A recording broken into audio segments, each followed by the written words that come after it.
El Evangelio de hoy está tomado de San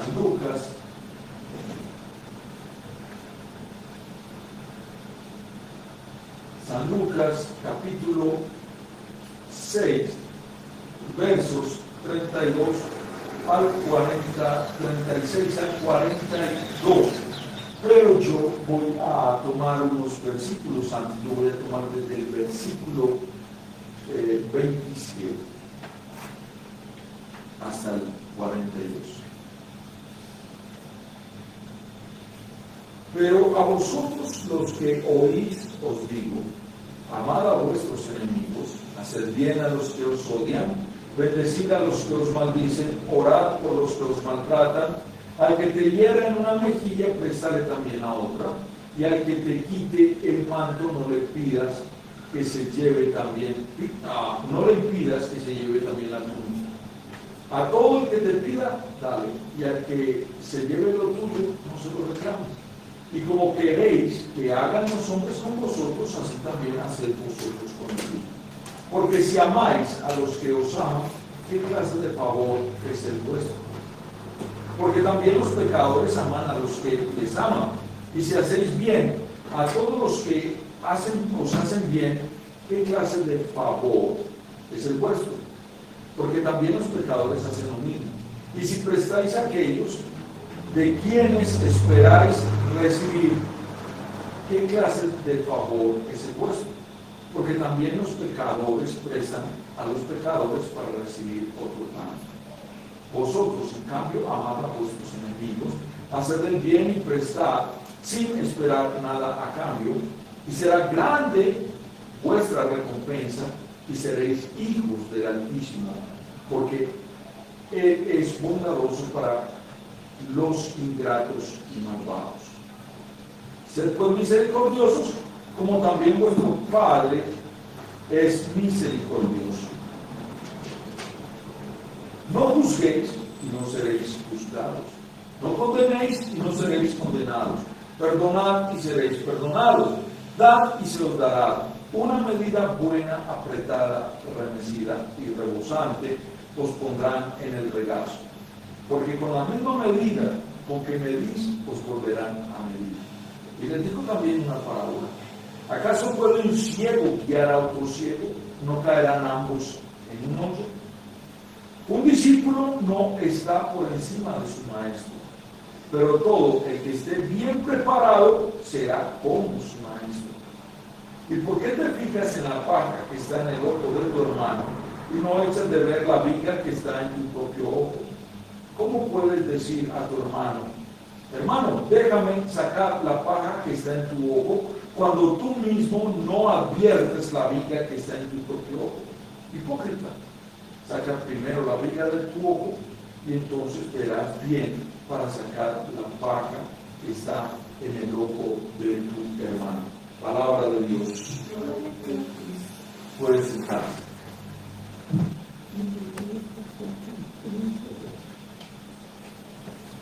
Ahora, Jesús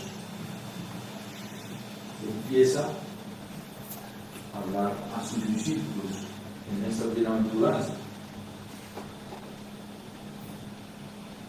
En la corta bienaventuranza, en este capítulo 6, pero en el versículo 22, Jesús alertó a sus discípulos acerca del hecho que serían odiados, excluidos e insultados.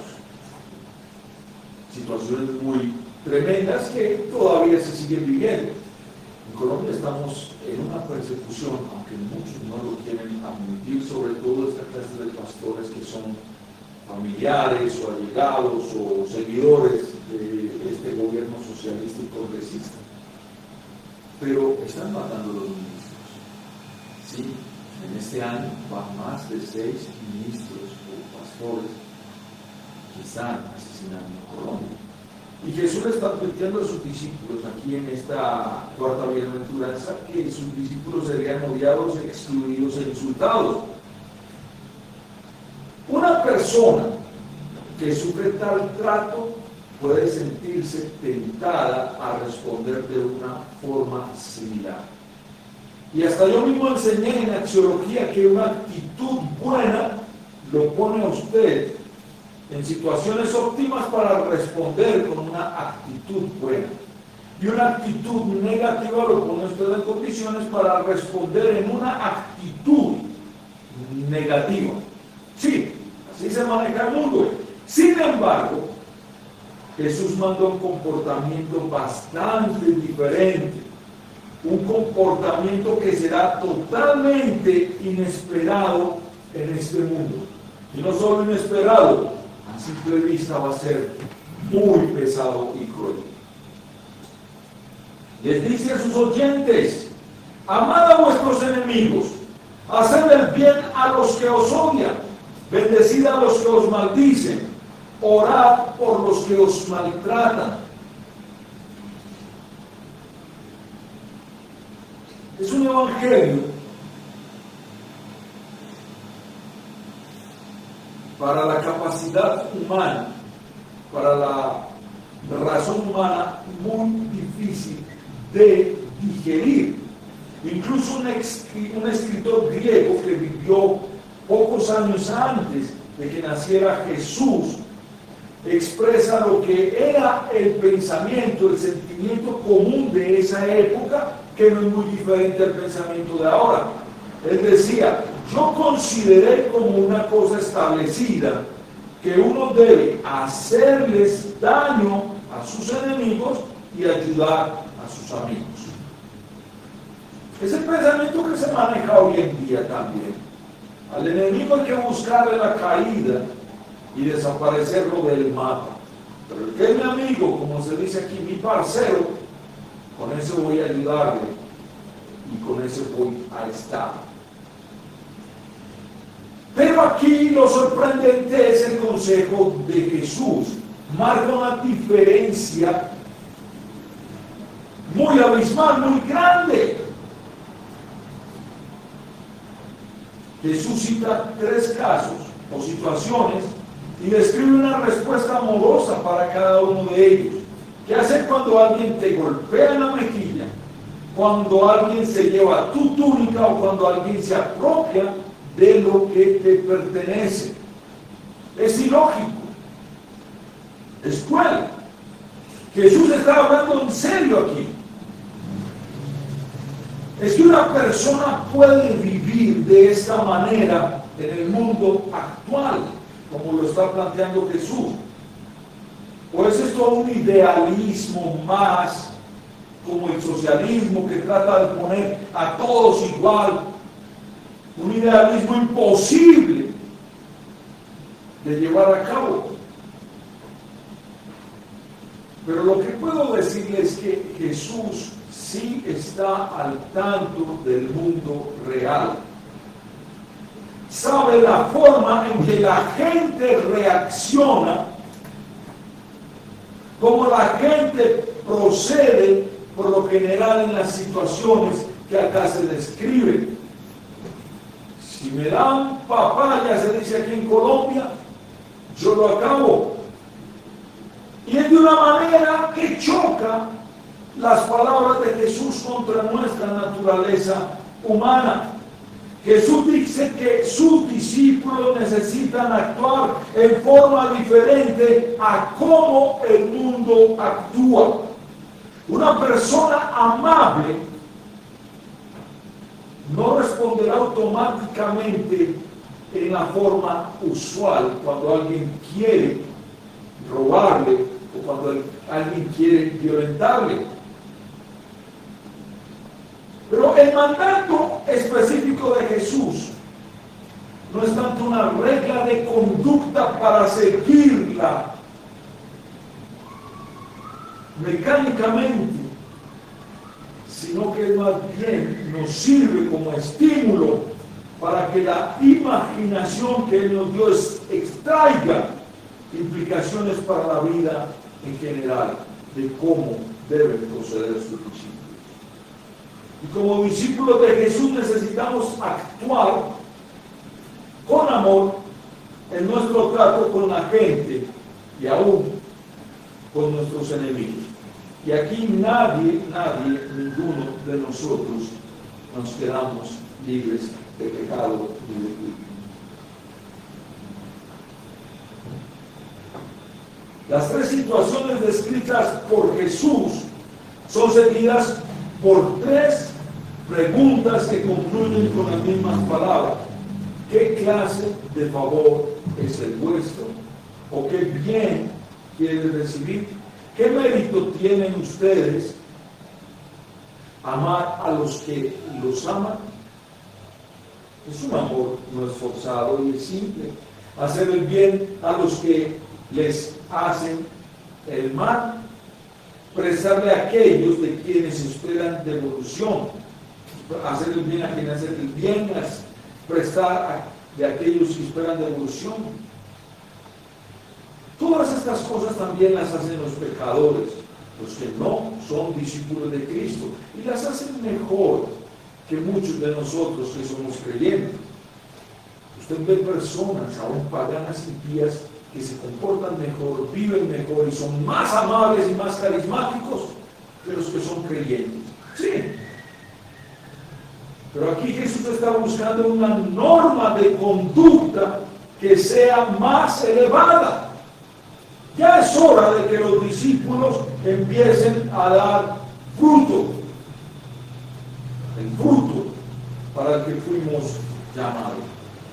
Les enseña a sus discípulos a romper el patrón de la reciprocidad, el patrón de hacer el bien o el mal basado en lo que los otros hagan con nosotros. Jesús está diciendo: no hagan el mal cuando les hagan el mal. No hagan el bien solamente a los que los han tratado bien. Se citan dos motivos para esta clase de conducta aquí con Jesús. El primero es la bien conocida regla de oro. ¿Cuál es esa? Hagan con la gente lo mismo que quiere que hagan con ustedes. Den en abundancia para que ustedes reciban en abundancia. ¿Quiénes pueden entender algo así? Solo uno que ha experimentado plenamente el amor inmerecido sabe lo maravilloso que es eso. ¿Y cuál es ese amor inmerecido? La gracia de Dios. Que cuando éramos malos, crueles, pecadores, cuando estábamos pisoteando, aún la sangre de Cristo, Él tuvo compasión de nosotros.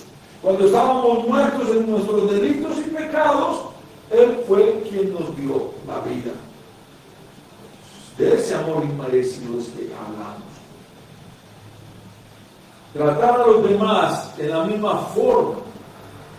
El segundo motivo es la forma en la que el Padre Celestial trata a las personas.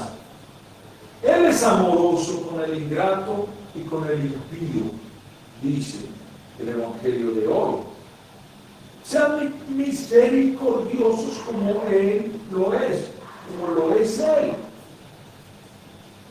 Ahí tenemos esa regla de oro.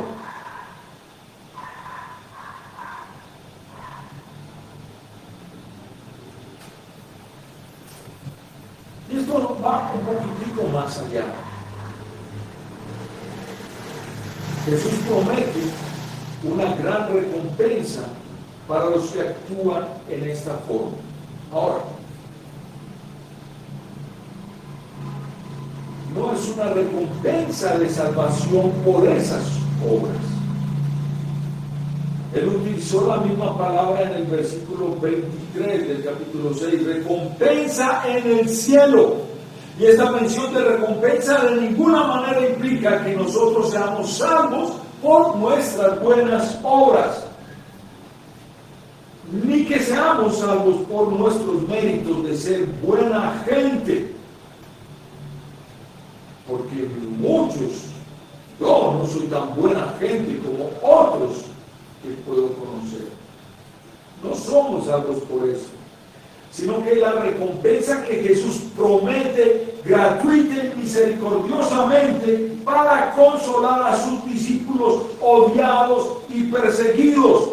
Es una recompensa que viene a ellos en forma totalmente inesperada, no una recompensa por la que ellos trabajen conscientemente. Y ahora viene la segunda sección de este evangelio, de no juzgar, de no condenar, de perdonar, de dar.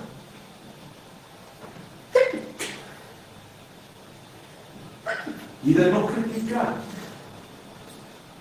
Estamos hablando del fruto de los discípulos. Ustedes van a hacer esto. Compórtense así, contrario a lo que el mundo dice que ustedes hagan. Sencillo. Él nos está diciendo simplemente que es amor y generosidad. Porque el amor y la generosidad van juntos. No se puede separar el amor y la generosidad. Es necesario ser una persona muy generosa para poder amar a un enemigo. Entonces sí hay que pedirle a Dios que ponga en nosotros corazones generosos. Porque sí somos duros de corazón. Si no somos generosos, tampoco somos misericordiosos.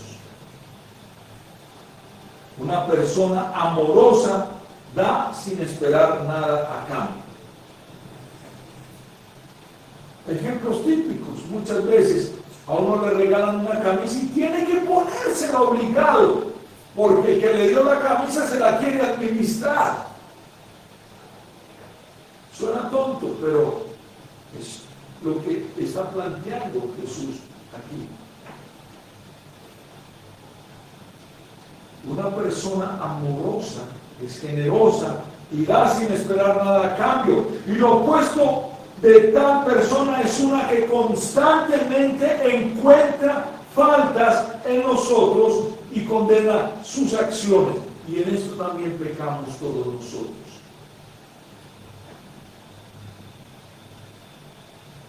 Lo opuesto de ser amoroso y generoso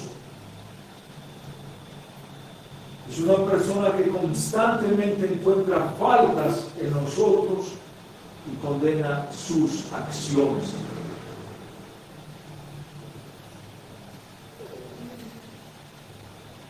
¿Por qué Jesús les estaba hablando así? A ellos y a nosotros. La tentación de juzgar y condenar a otros es muy real para los discípulos de Jesús. Es muy real para nosotros. Sí, la persona que verdaderamente busca practicar el amor puede volverse más consciente de la manera en que otros fallan en amar a los demás, porque conocemos el verdadero amor. Pero esto es la advertencia: no juzguéis, no condenéis. Y Jesús une esta prohibición con la promesa: no seréis juzgados, no seréis condenados. ¿Podría referirse al juicio humano? Sí. Los que critican a otros también ellos recibirán con frecuencia críticas de otros. O también la referencia puede ser respecto al juicio final de Dios. Y mire que las oraciones negativas son equilibradas por dos que son positivas. Perdonar y dar. Jesús utiliza una figura aquí del comercio en esa época. Cuando el comerciante era generoso, aquí lo llamábamos la ñapa, ¿recuerdan? La ñapa, la encima, denme la encimita, denme la ñapa. Cuando el mercader era generoso, primero derrama el grano en una vasija como medida. Y no solo vació, digamos, el arroz ahí como medida, no, lo apretó, lo prensa, lo agita para que pueda asentarse, luego lo rebosa y entonces lo vacía en vuestro regazo, dice el Evangelio. El regazo Era un manto que servía como un bulto, un saco, para que usted pudiese llevar el grano a casa. Esta es la generosidad que disfruta el discípulo, que es generoso. Y aquí tenemos otra aplicación de la regla de oro que se da en el versículo 31.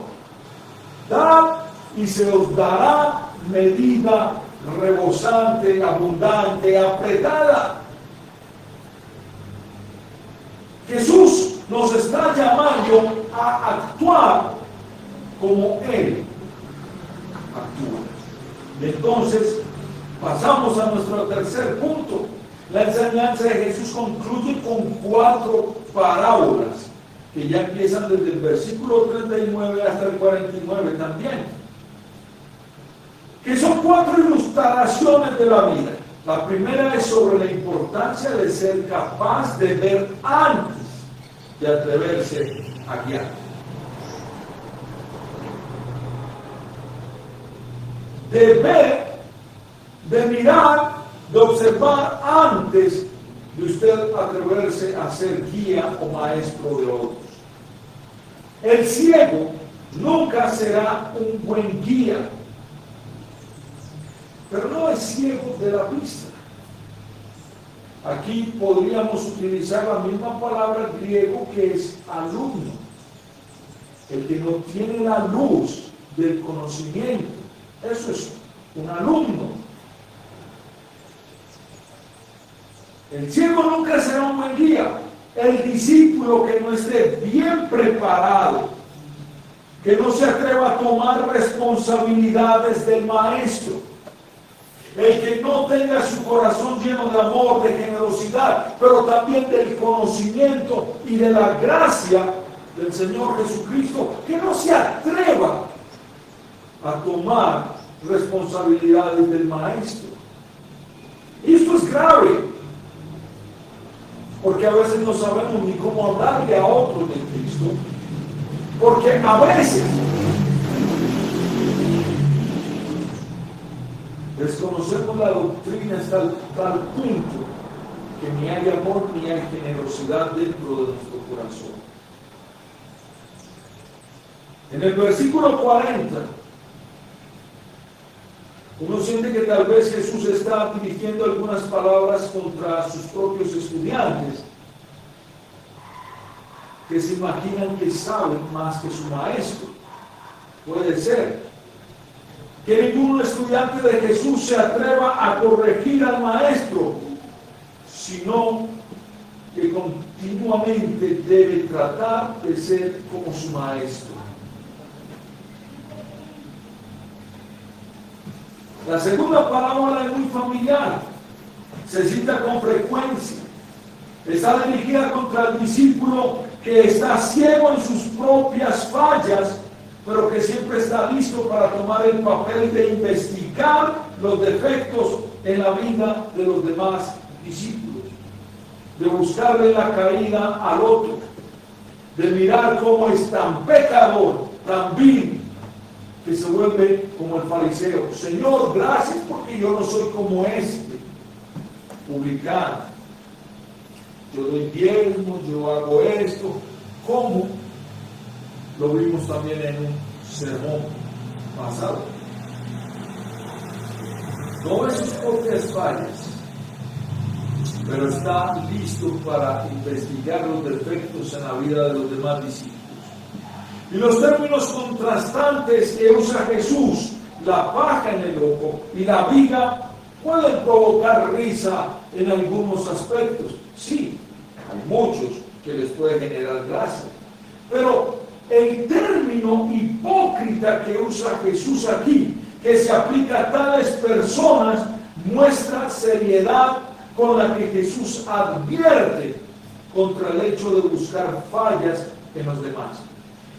Y créanme que no es en el mismo sentido que nosotros muchas veces le decimos al otro no sea hipócrita, no sea falso. Tiene implicaciones más profundas de lo que nosotros podemos muchas veces imaginar. La manera en que Jesús usa esta palabra tiene un significado más general que el de solo una palabra o que busca pretender ser lo que uno no es. Va más allá. Este es un término fuerte de condenación que se aplicaba a los fariseos que iban al infierno. Aquí se dirige Jesús directamente contra uno que dice ser discípulo de Jesús. Cualquier discípulo que desee ser un maestro de otros debe ver claramente antes de atreverse a corregir la vida de los demás. De esos abundan, tanto en los ministros como en los miembros de la iglesia. Debe saber que usted es un miserable pecador que merece el infierno y que solo por la gracia de Dios estamos aquí y podemos ver a Cristo como el único camino al Padre.